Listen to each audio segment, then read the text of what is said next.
Shalom. Shalom. Yang bersuka cita lambaikan tangan, amin. Kita percaya bahwa kehadiran kita pada pagi hari ini itu semua karena berkat pertolongan Tuhan dalam kehidupan kita. 1 minggu lamanya kita sudah dituntun, dipimpin oleh Tuhan, sehingga kita pada saat pagi hari ini boleh bersama-sama jemaat Tuhan untuk menaikkan segala pujian dan penyembahan kita kepada Tuhan, terlebih untuk mendengarkan kebenaran firman Tuhan.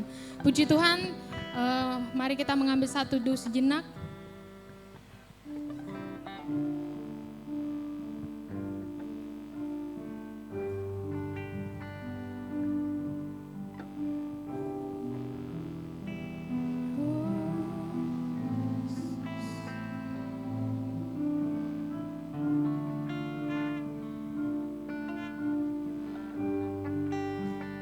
Kita naikkan pujian kita ke hadapan Tuhan. Amin. Sebab Engkaulah Tuhan yang Maha Mulia,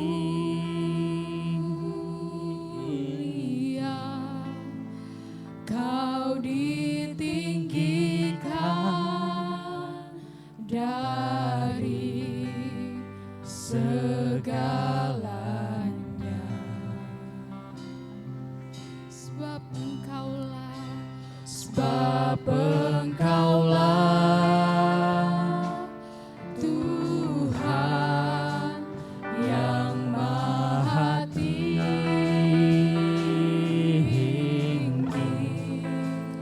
Kau ditinggikan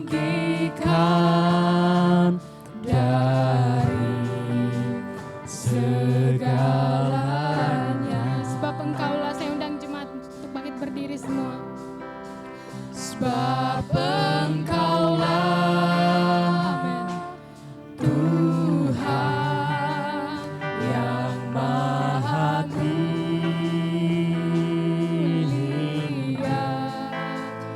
Kau ditinggikan dari segalanya. Sebab Engkaulah Tuhan. Sebab Engkaulah Tuhan yang Maha Tinggi,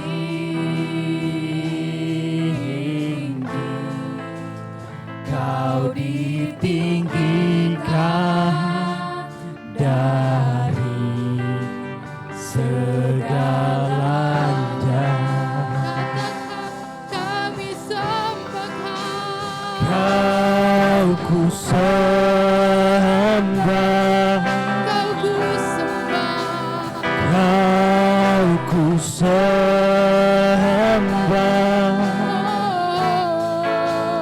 Kau ku sembah,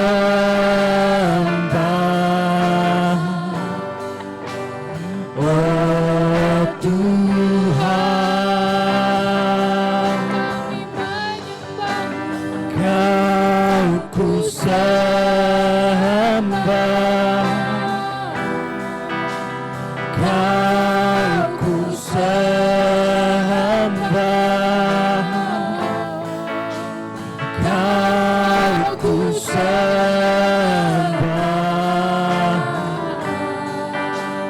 oh Tuhan. sekali lagi nyatakan dengan sungguh-sungguh. Sebab Engkaulah Tuhan Tuhan kami, yang Maha Tinggi,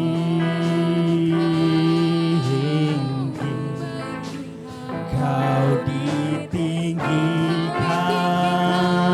dari segalanya. Kau dari segalanya Tuhan. Sebab Engkaulah Tuhan yang Maha Tinggi,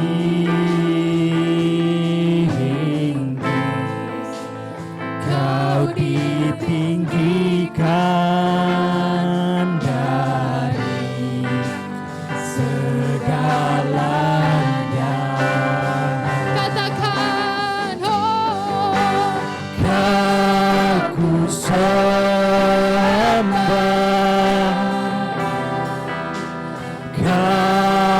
ku sembah, Kau ku sembah, oh Tuhan. Kau ku sembah, ku sembah, kami menyembahmu. Kau ku sembah,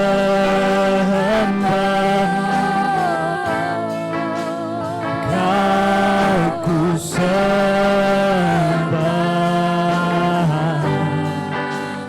oh Tuhan. Kita sembah Tuhan. Haleluya, haleluya. Terpujilah Engkau Tuhan. Kau layak ditinggikan. Ajaiblah perbuatanmu. Haleluya, Bapa, Kau Raja, Kau layak ditinggikan. Haleluya, haleluya,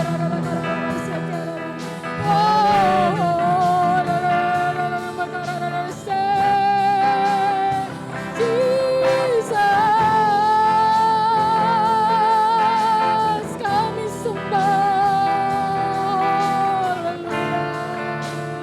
Kami menyembahmu. Kau ku sembah, Amen. Kau ku sembah, Kau ku sembah, oh Tuhan. Kau ku sembah,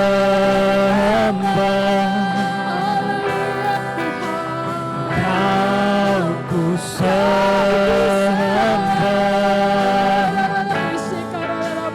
Kau ku sembah, oh Tuhan. Katakan dengan sungguh-sungguh, kami menyembahmu Tuhan. Kau Ku sembah,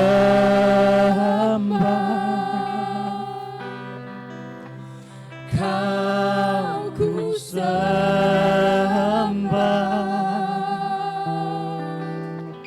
Kau ku sembah,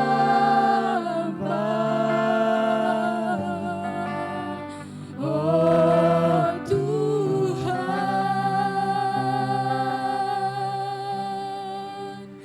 Kau ku sembah,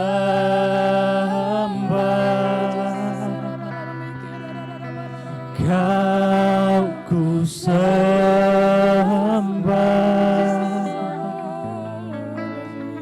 Kau ku sembah,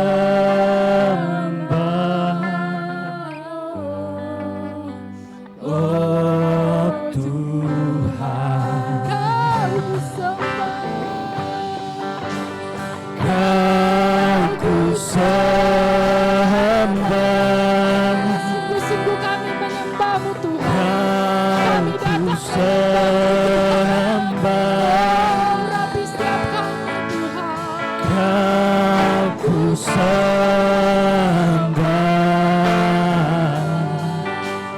oh Tuhan.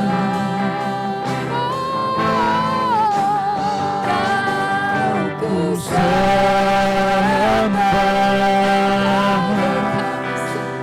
Kau ku sembah,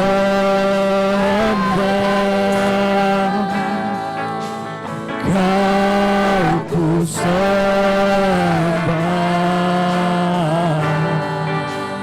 oh Tuhan. Kau ku sembah, oh Tuhan. Nyatakan kau kami sembah. Kau ku sembah,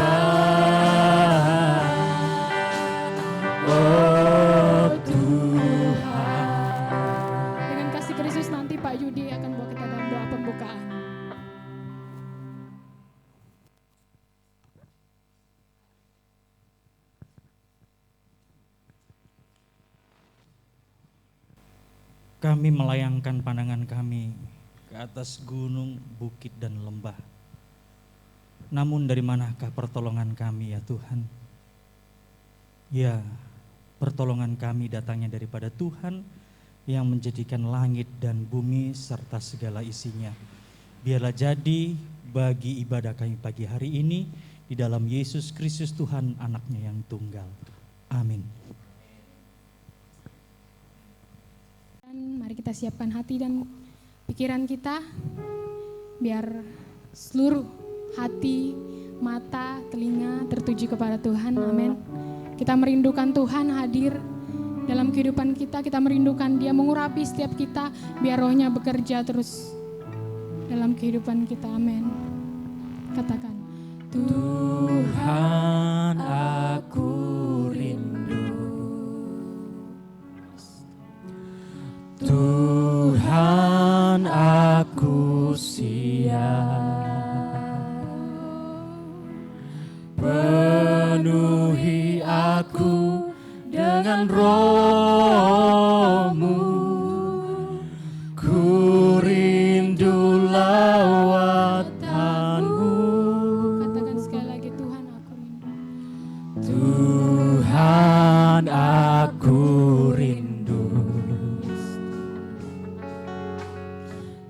Tuhan aku siap, Penuhi kami penuhi aku dengan roh-Mu, ku rindu lawatan-Mu, ku rindukan Kau hadir di sini saat ini, Yesus. Ku rindukan roh-Mu mengurapi saat ini, Tuhan. kita angkat pujian ini dan saya undang kita bangkit berdiri semua. Tuhan aku rindu, Kami rindu Tuhan. Tuhan aku siap, penuhi aku dengan roh-Mu, ku rindu lawatan-Mu, ku rindukan Kau hadir di sini saat ini, Yesus. Ku rindukan roh-Mu mengurapi saat ini, Tuhan. Katakan kami rindukan. Ku rindukan Kau hadir di sini saat ini, Yesus. Ku rindukan roh-Mu mengurapi saat ini, Tuhan. Katakan dengan sungguh-sungguh. Ku rindukan Kau hadir di sini Amin. saat ini, Kita mengundang Tuhan hadir di setiap hati kita. Oh Tuhan. Ku rindukan roh-Mu mengurapi saat ini, Tuhan. Katakan lagi lebih sungguh-sungguh, kami rindukan. Ku rindukan Kau hadir di sini saat ini, Yesus. Jamah setiap kami. Ku rindukan roh-Mu mengurapi saat ini, Tuhan.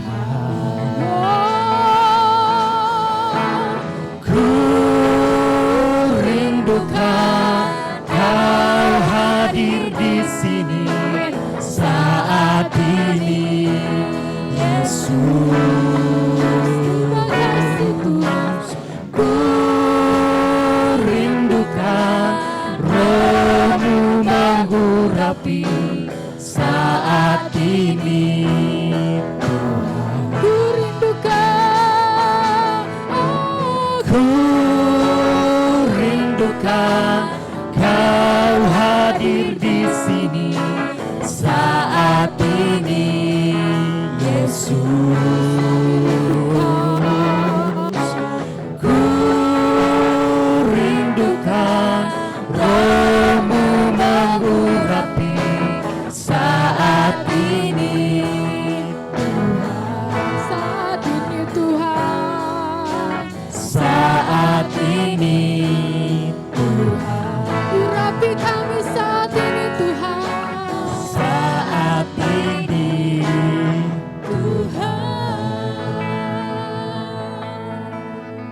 Pekerjaan selanjutnya saya serahkan kepada hambanya yang bertugas.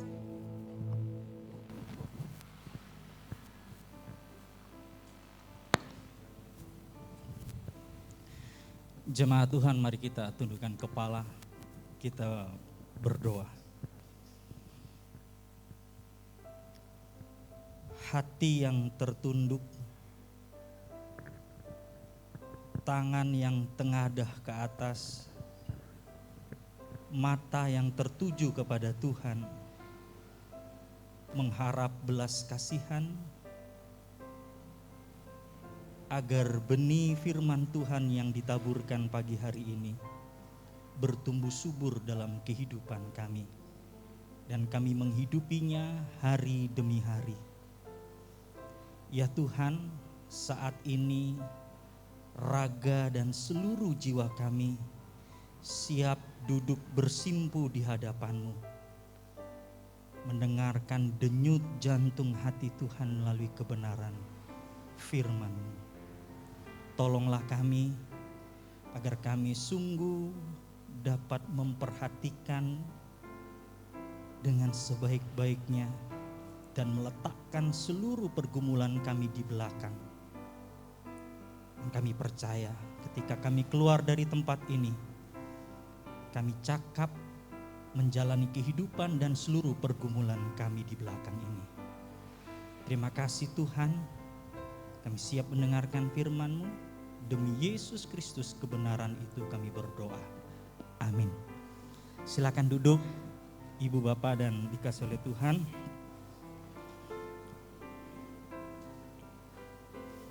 Salam. Selamat pagi. Baik, kita buka saja Alkitab kita yang terambil dari 2 Yohanes pasal 1 ayat 1 sampai yang ketiga saja.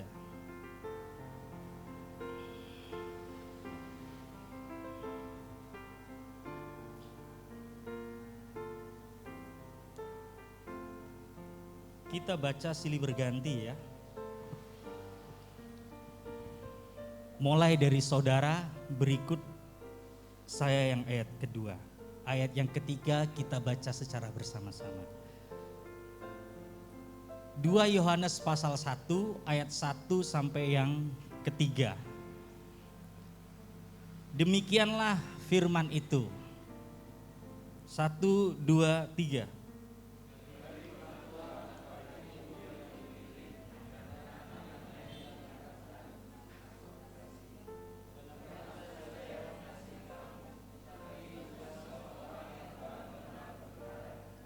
Oleh karena kebenaran yang tetap di dalam kita dan yang akan menyertai kita sampai selama-lamanya. Ayat yang ketiga bersama-sama, 1, 2, 3. Kasih karunia, rahmat dan damai sejahtera dari Allah Bapa dan dari Yesus Kristus, Anak Bapa, akan menyertai kita dalam kebenaran dan kasih. Terpujilah nama Tuhan kita Yesus Kristus. Saudara-saudara, pagi hari ini saya ingin menyampaikan satu khotbah atau ceramah dengan judul benar-benar kasih. Ya, benar-benar kasih. Saya minta maaf minggu kemarin tidak bisa hadir apalagi di acara sakral kita karena tetangga sebelah persis kemarin itu bapak yang sangat familiar ya. Beliau itu warung ya, sebelah saya itu warung. Beliau itu sudah sangat dikenal oleh warga Kadirojo dari ujung sampai ke ujung dan keluarganya relatif cukup banyak. Dipanggil oleh Tuhan ya, di usia yang baru ke 46 tahun. Saya tidak menyangka karena bapak ini bagi saya figur yang sederhana ya, figur yang sangat sederhana, menyapa siapapun ya. Dia mengatakan kepada saya, dia bercerita dia dulunya tukang beca ya, namanya Pak Paryono, dulunya tukang beca, mengayu beca ya.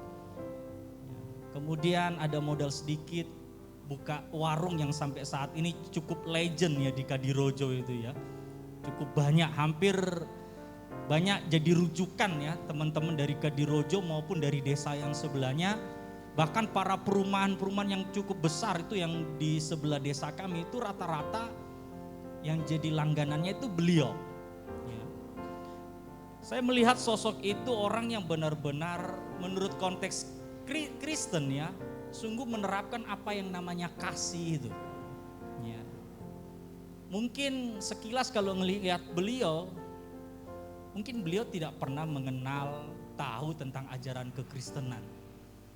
Tapi cara hidup, pola hidup, gaya hidupnya mencerminkan kasih Kristus. Bahkan saya yang sudah sampai S3 teologi pun tidak bisa mengikuti peragaan hidup dia. Saya sangat kagum dengan beliau. Tapi akhir-akhir setelah jatuh ya, lututnya itu kondisinya makin menurun, badannya juga makin habis. Beliau itu selalu, kalau orang Jawa itu angon sapi itu ya, sama kambing itu. Setiap sore enggak pernah absen, kecuali kalau dia ada hal-hal tertentu, itu baru nyuruh anaknya yang sudah kuliah maupun yang masih SMP ya, itu mau angon sapi. Kalau anak sekarang nih, aduh, saya nggak bilang anak-anak orang lain, anak saya ya. Untuk keluar dari rumah aja udah kayak banyak wartawan yang akan datang mewawancarai ya, kayak artis gitu.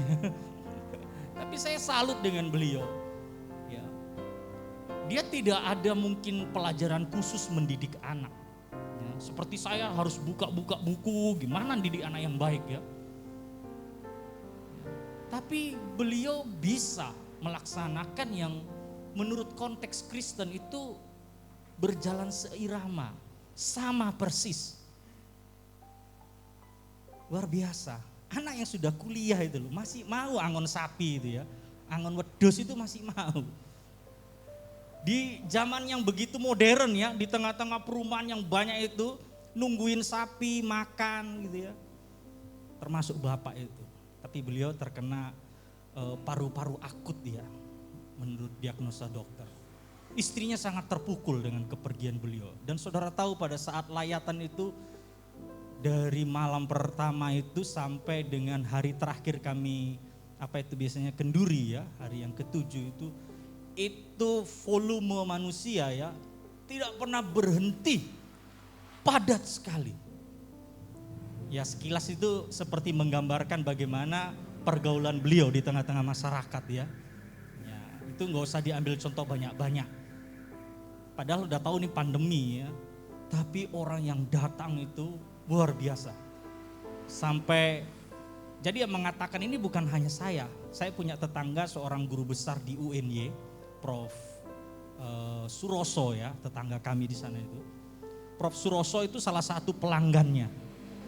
Itu banyak sekali apapun yang selalu menjadi kebutuhannya itu rujukannya ke beliau. Sampai istri Prof. Suroso itu tidak percaya kalau beliau itu sudah meninggal. Nah, begitu melekatnya sosok ini di keluarga Prof. Suroso, di keluarga kami juga. Ya, luar biasa. Dan beliau juga mengatakan orangnya apik iki woncone woke tenan Mas. Ya, banyak sekali. Penuh dari hari pertama sampai hari yang terakhir. Jadi saudara-saudara, saya ingin menggambarkan bagaimana yang namanya benar-benar kasih, bahkan orang yang belum pernah dalam tanda kutip ya berjumpa dengan Kristus itu mampu mengupload ya, mampu mencontoh, meneladani kasih yang sesungguhnya daripada Kristus. Saudara, kalau kita baca 2 Yohanes 1 ayat 1 sampai 3 ini, ibu yang terpilih ada banyak yang mengatakan bahwa itu adalah sebuah bentuk gambaran ya, gambaran atau kalau dalam bahasa Indonesia itu personifikasi ya. Sebuah jemaat lokal ya, kayak Kadirojo begini. Jadi ibu itu seperti gereja ini ya. Jadi gambaran jemaat lokal seperti Kadirojo, dan kemudian anak-anaknya itu umat atau jemaat yang sebagai anggota daripada gereja tersebut. Kalau kita lihat dalam 2 Yohanes pasal 1 ayat 1 tersebut. Jemaat adalah bisa diyakini jemaat lokal yang ada di sana yang disinggung oleh Yohanes adalah sebuah gereja rumah ya, semacam kayak persekutuan rumah. Memang di negara kita ini ada yang mengklasifikasikan gereja, ini gereja. Tapi ada juga yang gereja rumah atau rumah ibadah. Agak berbeda statusnya ya, agak berbeda. Ya, beberapa kalau kita lihat dalam aturan pemerintah terkait dengan pembangunan rumah ibadah dan gereja pun berbeda. Jadi jemaat Yohanes di sana diceritakan adalah salah satu gereja lokal atau gereja rumah. Ya, gereja rumah. Bisa jadi jemaat yang sama atau beberapa jemaat yang menerima surat Yohanes tersebut. Maka kita bisa tarik kesimpulan ya kepada jemaat yang berbeda yang kemudian merasakan dampak. Jadi di situ pada saat Yohanes menulis surat itu dalam rangka untuk menahan banyaknya ajaran-ajaran guru-guru palsu yang ada. Maka Yohanes perlu menulis hal ini kepada jemaat lokal tersebut. Lalu dikatakan di sana seorang penatua menerima berita bahwa sebagian anak-anakmu hidup dalam kebenaran. Ya, besar kemungkinan penatua itu tidak disebutkan namanya karena apa? Ini dalam ilmu itu disebut anonimus ya. Jadi nama dalam rangka melindungi orang tersebut sehingga nama itu tidak perlu disebutkan karena akan membahayakan orang tersebut pada penguasa yang sedang berkuasa pada saat itu. Ya, jadi contohnya seperti memotong telinga serdadu Romawi ketika penangkapan Yesus. Baru akhir-akhir ini diketahui bahwa itu adalah si A. Dulu-dulunya enggak ada. Ya, nah itu nama itu sengaja disembunyikan agar supaya melindungi orang yang melakukan kegiatan tersebut. Nah, sama dengan ini, ya, penatua ini tidak disebutkan namanya karena dalam rangka melindungi si penatua ini karena akan membahayakan kehidupannya atau kehidupan kedua belah pihak. Jadi kalau umpamanya surat Yohanes itu jatuh ke tangan orang yang tidak tepat, anggap aja orang yang nerima, oh seorang sahabat, makanya pakai ibu yang terpilih, anak-anaknya, ya dan kemudian seterusnya sehingga orang melihat oh hanya surat biasa saja. Akan tetapi salam pembuka daripada Yohanes ini sangat khas.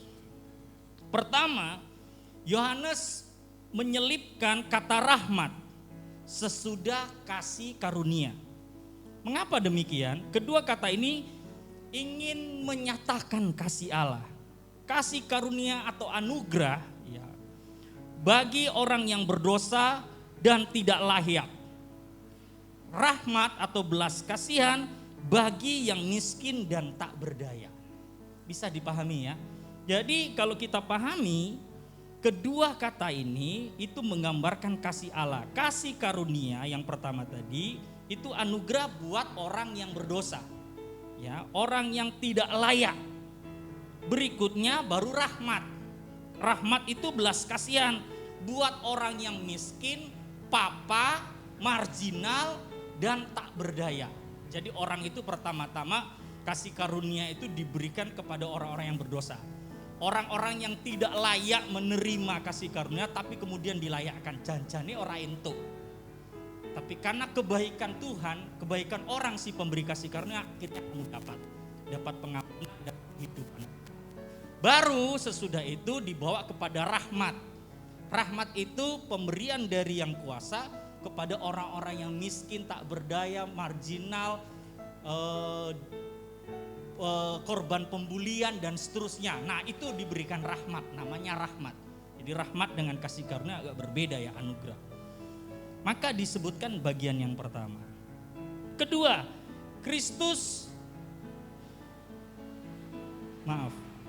Yang kedua, Kristus disebutkan sebagai anak Bapa.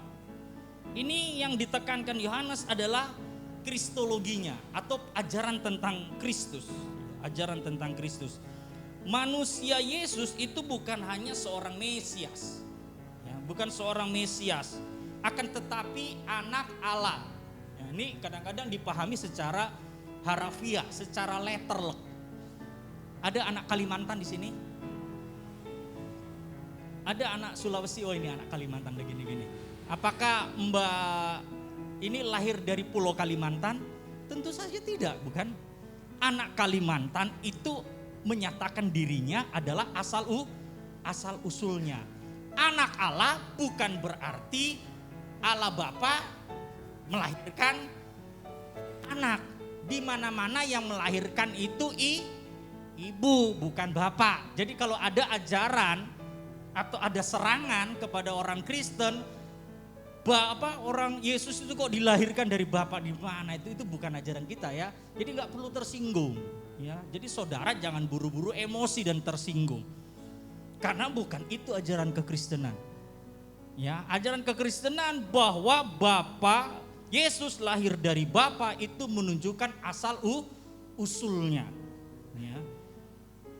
Asal usulnya dari mana? Dari Bapa Yesus Kristus. Kalau dia melahirkan bidannya siapa nggak perlu tersinggung ya.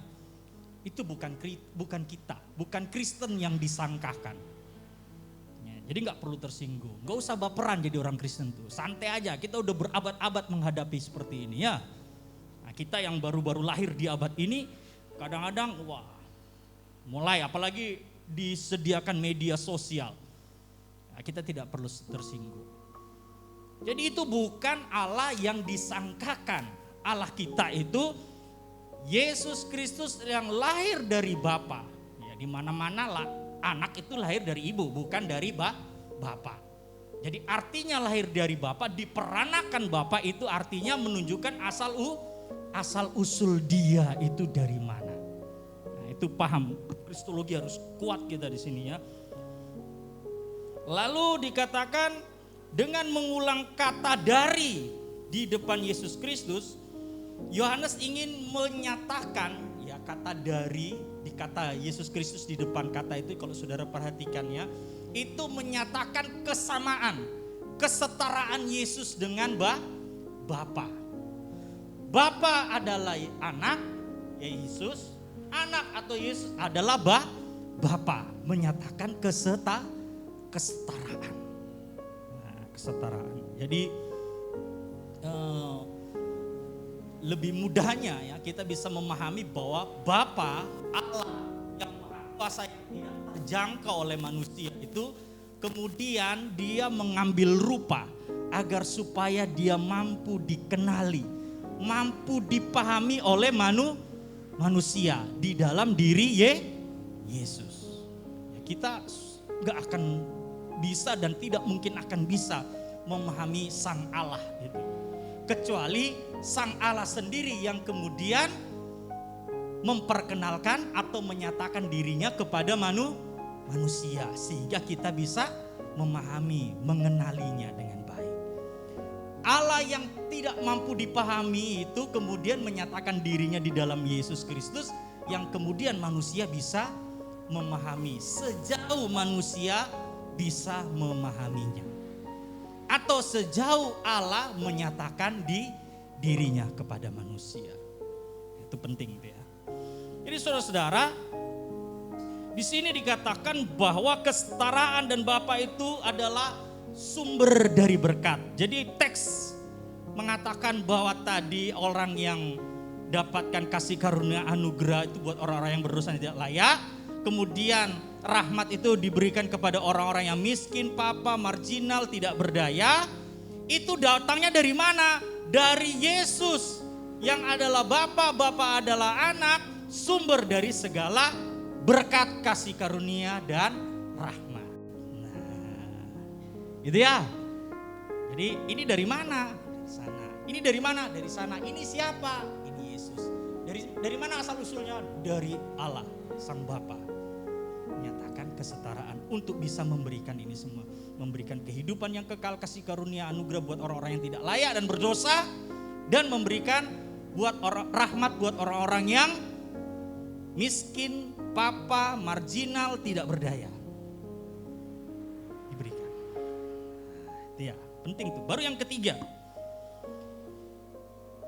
Penulis ingin menekankan kebenaran dan kasih. Ya, kebenaran dan kasih.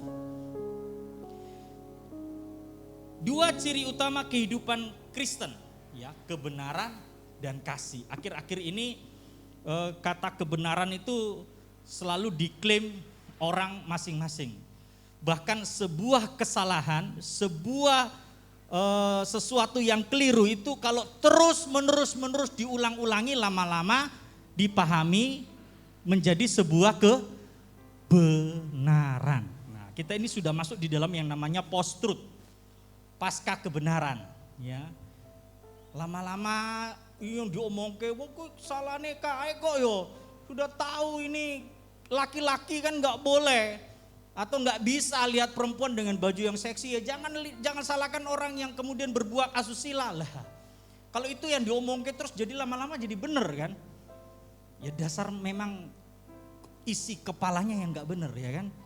Tapi karena diomongke terus akhirnya kita ya dengerin, lama-lama jadi bener ya kan? Padahal udah terjadi penyesatan dalam pikiran kita. Ya. Karena tadi sesuatu yang salah diomongke terus, digolek ke alibi, dicarikan pembenaran, terus menerus akhirnya jadi sebuah kebenaran. Nah, saudara-saudara, ini penting. Karena apa? Kebenaran dan kasih itu ciri-ciri kekristenan. Ya. Kasih yang penulis dalami atau kasih Yohanes yang mendalam terhadap jemaat terungkap dalam kalimat yang pertama, yang benar-benar aku kasihi. Ya. Kata benar-benar sesuai dengan judul khotbah tadi, aku kasihi sama dengan kebenaran, aletheia. Nah, itu ada gereja aletheia. Aletheia itu artinya kebenaran, benar-benar kasih. Aletheia. Nah, jadi benar-benar.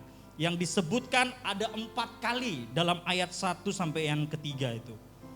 Ya, di sana disebutkan kebenaran Roh Kudus adalah roh kebenaran, dan kemudian Yohanes pasal 14 ayat 6, 14 ayat 15 sampai 17, dan Yohanes pasal 17 ayat 17. Jadi saudara-saudara, Agustinus pernah mengatakan begini, seorang bapak gereja. Ya, dia terinspirasi daripada kitab surat Yohanes. Dia mengatakan, bila orang menyangka dia memahami kitab suci, tapi tidak membangun cinta akan Allah dan cinta kepada manusia, maka sebenarnya dia tidak paham kitab suci. Saya ngerti ya? Bila ada orang yang mengklaim dia memahami, tahu betul isi kitab suci, tapi dia tidak bisa menciptakan atau membangun cinta kepada Tuhan dan juga kepada manusia, dia sama dengan sebetulnya tidak memahami isi daripada kitab suci tersebut. Jadi menghidupi kasih dalam masyarakat yang plural, yang jamak seperti kita di Indonesia ini, dan penuh perbedaan pendapat akan menghasilkan tantangannya sendiri. Hiduplah dalam tantangan tersebut, tidak ada persoalan. Ya, tapi jangan terus baper, pikiran stres, nanti kemudian imunnya turun, nanti penyakit-penyakit yang sebetulnya nggak perlu muncul, makin besar, imunnya nggak ada, masuk rumah sakit, ya kan? Nggak perlu. Dibuat enjoy, ya. hiduplah dalam tantangan itu. Ya, nikmati tantangan itu, nikmati pergumulan itu. Karena ada apa? Karena ada Sang Pemberi kasih karunia dan Sang Pemberi rahmat membersamai saudara dan saya sekalian. Terakhir, kita tidak mungkin lari dari perintah untuk saling mengasihi Allah, mengasihi orang lain, mengasihi siapapun. Orang yang tak mengasihi sesama, yang tak dilihatnya, itu tidak mungkin mengasihi Allah yang tak dilihatnya. Ya, jadi kalau mengasihi orang yang dilihatnya aja tidak bisa, bagaimana bisa mengasihi Allah yang tidak dapat dilihatnya? Itu tekanan daripada kitab Yohanes ya. Jadi kebenaran dan kasih. Sekali lagi saya terus mendorong saudara-saudara, hiduplah dalam tantangan zaman ini. Ya, hiduplah, nikmati setiap tantangan. Apapun itu yang ada di depan kita. Tapi tetap ciri khas kekristenan kita itu kebenaran dan kasih yang datangnya daripada Yesus, asal usulnya dari Bapa. Tuhan Yesus memberkati. Kita berdoa.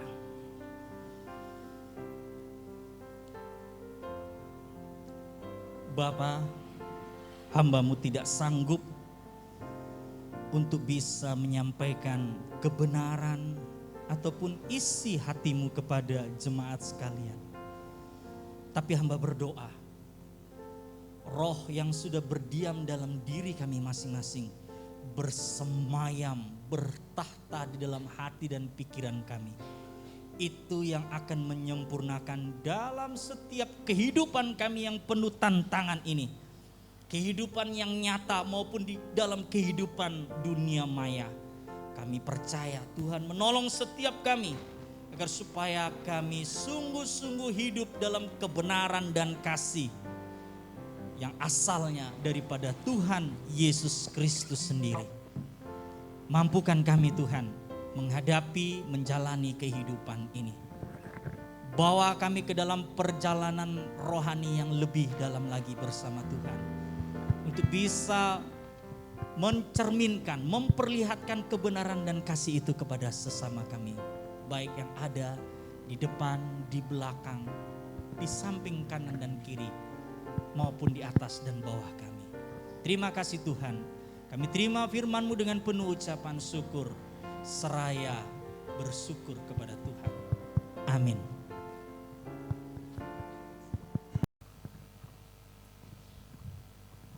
Mari Bapak Ibu kita berdiri bersama, kita berdoa untuk mengakhiri ibadah kita pada hari ini.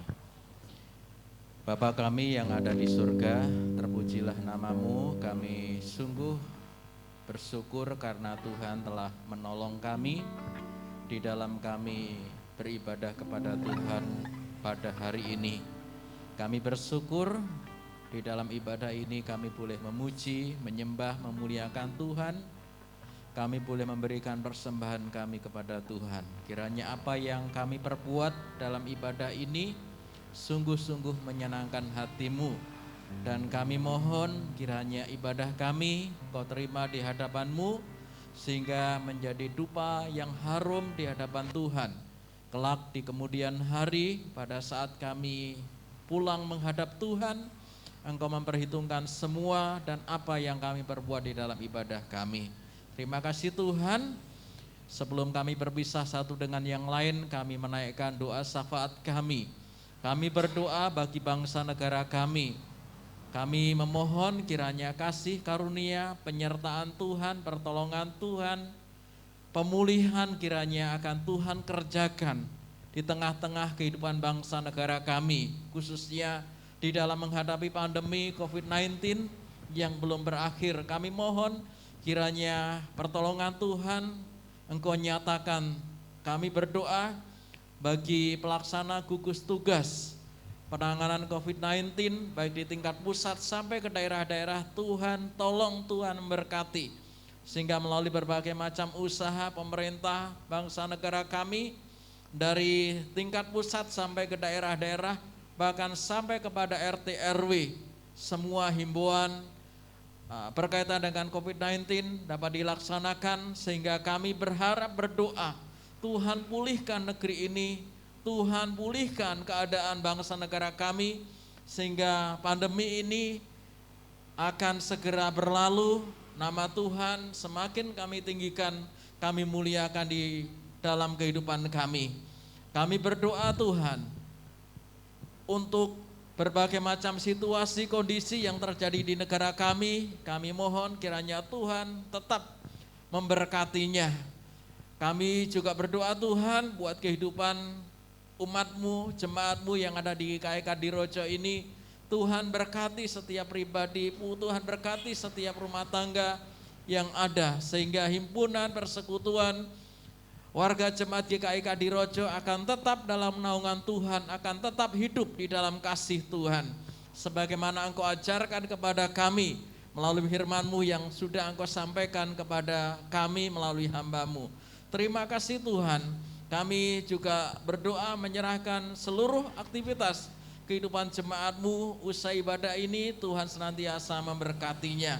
Secara khusus kami juga berdoa bagi hamba-Mu Bapak Yudi yang sudah menyampaikan firman-Mu, Tuhan memberkati dalam kehidupan pribadi, Tuhan memberkati dalam usaha dan pekerjaannya. Kami serahkan Tuhan segala permohonan doa-doa kami, bahkan setiap pergumulan kami, kiranya Engkau yang akan terus campur tangan, sehingga apa yang baik dari Tuhan akan Tuhan berikan kepada kami, dan kami boleh mempermuliakan nama Tuhan di hari-hari yang akan kami jalani. Terima kasih Tuhan, terima kasih Bapa di surga. Jemaat-jemaat yang dikasihi Tuhan, mari kita angkat kedua tangan kita sebelum kita berpisah satu dengan yang lain meninggalkan tempat ini. Kiranya berkat dari Tuhan akan dicurahkan, dilimpahkan di dalam kehidupan kita. Saudara-saudaraku yang dikasihi Tuhan, pulanglah dengan damai sejahtera meninggalkan tempat ini, dan terimalah berkat dari Tuhan. Tuhan memberkati engkau dan melindungi engkau. Tuhan menyinari engkau dengan wajah-Nya dan memberi engkau kasih karunia. Tuhan menghadapkan wajah-Nya kepadamu dan memberikan damai sejahtera. Kiranya damai sejahtera yang abadi di dalam kasih Bapa kita di surga, di dalam kasih Yesus Kristus anaknya yang tunggal, dan hidup dalam persekutuan dengan Roh-Nya yang kudus, kiranya turun menaungi memberkati kehidupan saudara sekalian, mulai hari ini sampai Maranatha, Tuhan Yesus datang kedua kali untuk menjemput kita yang percaya kepadanya. Mari kita sama-sama katakan amin.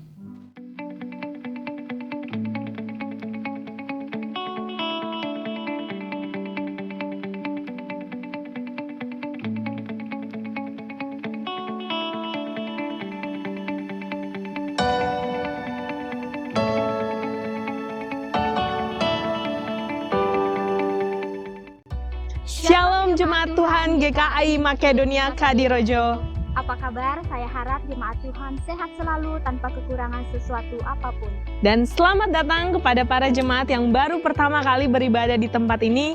Kiranya dapat terus beribadah bersama kami di gereja ini.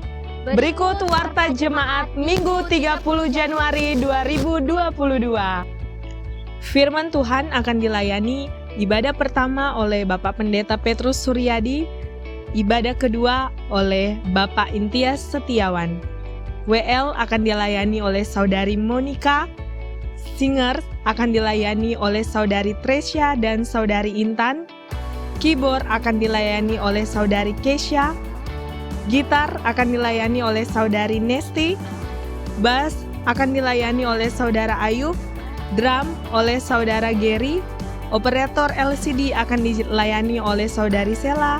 Kameramen akan dilayani oleh Saudari Tutik dan Saudara Gilbert, dan audio akan dilayani oleh Saudara Frankie. Ibadah pertama dimulai pukul 7 pagi, ibadah kedua dimulai pukul 9 pagi. Ibadah juga tayang di YouTube GKI Makedonia Kadirojo pada Minggu pukul 6 sore waktu Indonesia Barat. Ibadah doa Rabu bertempat di gereja pukul 19 waktu Indonesia Barat.